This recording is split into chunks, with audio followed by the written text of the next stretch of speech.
क्या आपने कभी सोचा है कि मरने के बाद असल में क्या होता है? इस टॉपिक पर बहुत से लोगों की अलग अलग थ्योरीज हैं, पर ज्यादातर लोग यही मानते हैं कि मरने के बाद हमारी आत्मा शरीर से निकलकर एक दूसरी दुनिया में चली जाती है, जिस दुनिया को कोई भी इंसान नहीं देख सकता। पर अगर कोई ऐसा हो जो उस दुनिया में झांक सके, तो कहानी कोलकाता में रहने वाली नयनतारा की है। नयनतारा तब बस सिर्फ 6 साल की थी।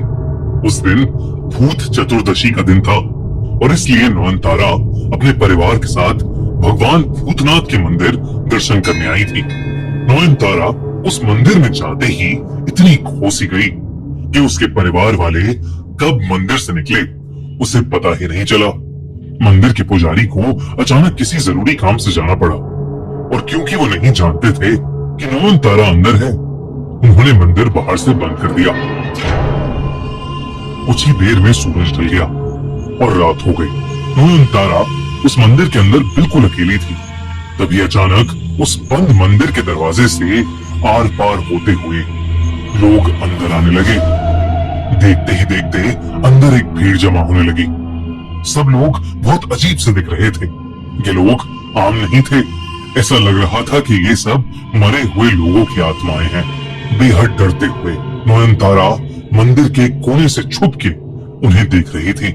तभी उसने देखा कि वो सब लोग एक एक करके भगवान भूतनाथ की पूजा करते हुए रो रहे हैं।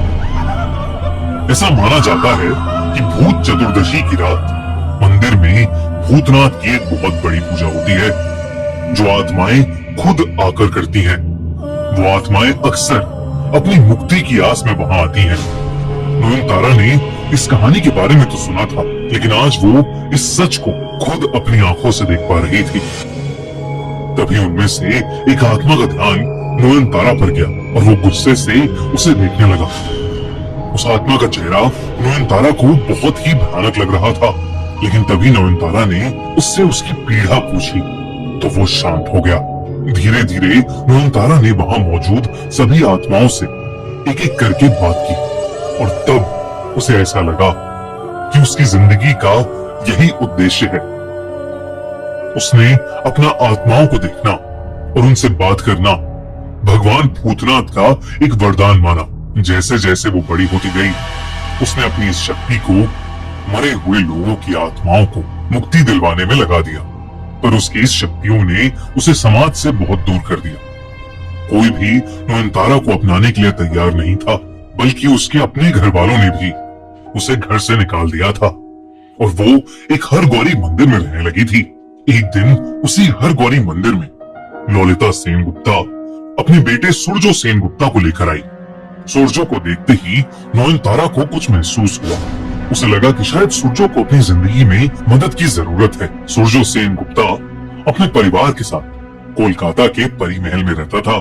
परी महल उनकी पुश्तैनी हवेली थी। सेनगुप्ता परिवार की समाज में बहुत इज्जत थी और इसी इज्जत के साथ साथ उनके पास खूब सारी दौलत भी थी। पर उनकी उस पुश्तैनी हवेली परी महल में कई राज छुपे थे। एक रात सूरजो को सोने में थोड़ी तकलीफ हो रही थी। वो कई घंटों से बस करवटें बदल रहा था। उसे एक सपना आया कि कोई औरत शादी की लाल साड़ी पहनी उसके ऊपर बैठी है और उसका गला दबा रही है। लेकिन घबराहट के मारे जैसे ही उसने आंख खोली, वहां कोई नहीं था। तभी सूरजो को कुछ ऐसा नजर आया जिससे उसकी रूह कांप उठी।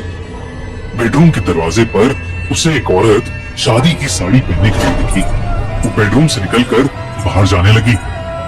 सूरजो बिना सोचे समझे उस औरत के पीछे गई। जब वो कमरे से बाहर निकला तो वहां कोई नहीं था। तभी उसकी नजर महल की दीवार पर लगे एक बड़े से शीशे पर गई। उसमें उसे हर जगह सिर्फ दुल्हन के कपड़ों में लड़कियां खड़ी दिखाई दे रही थी। ऐसा लग रहा था जैसे वो सब वहां खड़ी लाशें हों, पर ये सब सिर्फ शीशे में दिख रहा था। असल में वहां कोई नहीं था। तभी उसे किसी औरत के रोने की आवाज ऊपर वाली सीढ़ियों से आई। वो सीढ़ियों के पास गया तो उसने देखा कि वही लाल साड़ी पहने औरत सीढ़ियों पर सर झुकाए बैठकर रो रही है। वो और पास गया तो उसे उस लड़की के पैर दिखे जिन पर मेहंदी लगी थी, मानो किसी दुल्हन की हो। इससे पहले कि सुरजो उससे कुछ पूछता, उसकी आंखों के सामने वो पैर उल्टे हो गए और तभी उस लड़की ने सुरजो को घूर कर देखा। सुरजो उसका चेहरा देखकर सुन पड़ गया था, क्योंकि वो और कोई नहीं बल्कि उसकी मरी हुई मंगेतर शाओली थी। ये देखकर सुरजो अपनी नींद से उठ गया। वो असल में एक बहुत बुरा सपना देख रहा था। उस दिन के बाद से सुरजो को ऐसे ही बुरे सपने आने लगे थे।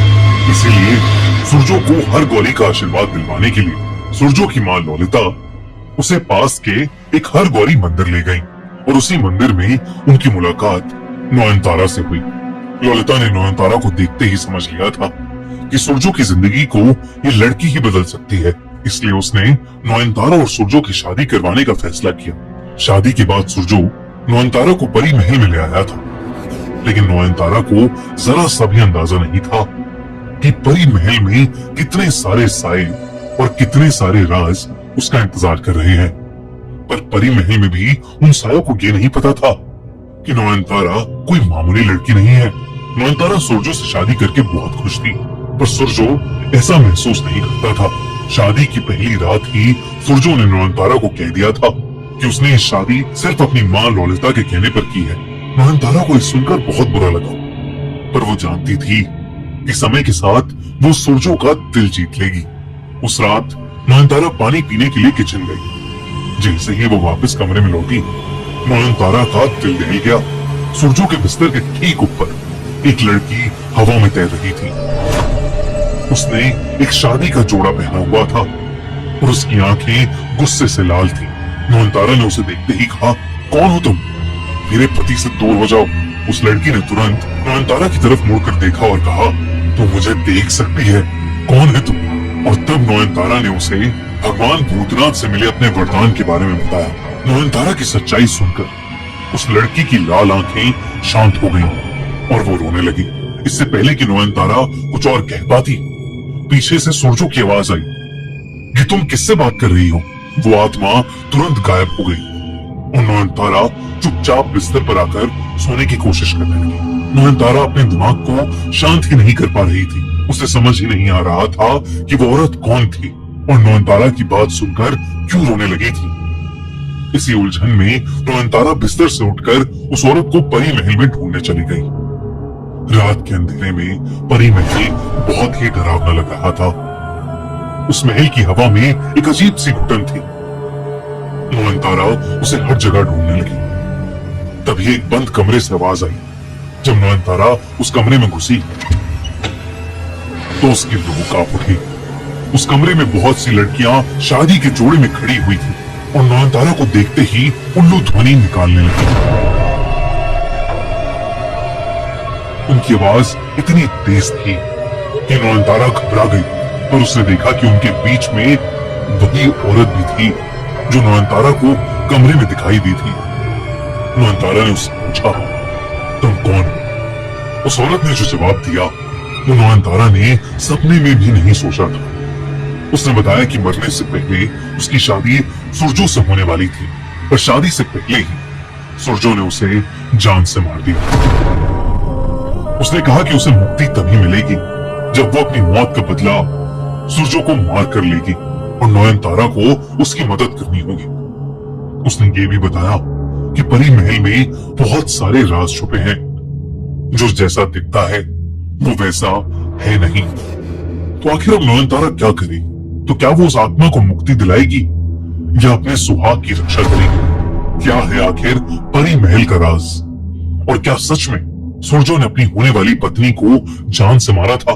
ये सब कुछ जानने के लिए देखिए नयनतारा 9 जून से हर रात 8:30 बजे सिर्फ कलर्स टीवी पर।